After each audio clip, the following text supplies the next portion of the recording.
અમદાવાદના નિકોલ વિસ્તારમાં નથી આવ્યો પાણી ભરાવાની સમસ્યાનો નિકાલ। સતત 4 દિવસથી સમસ્યાનો નિકાલ ન આવતા સ્થાનિકો ત્રાહિમામ, તંત્ર ઘોર નિંદ્રામાં।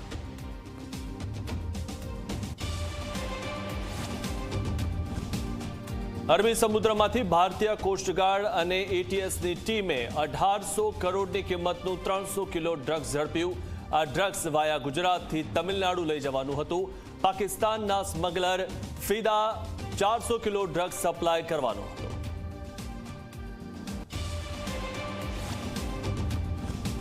ગીર સોમનાથના મોરાસા ગામમાં માસૂમ બાળાને દીપડાએ ફાડી ખાધી। વન વિભાગે માનવભક્ષી દીપડાને પાંજરે પૂરવા કવાયત હાથ ધરી। પંથકમાં દીપડાના વધતા હુમલાથી લોકોમાં ફફડાટ જોવા મળ્યો।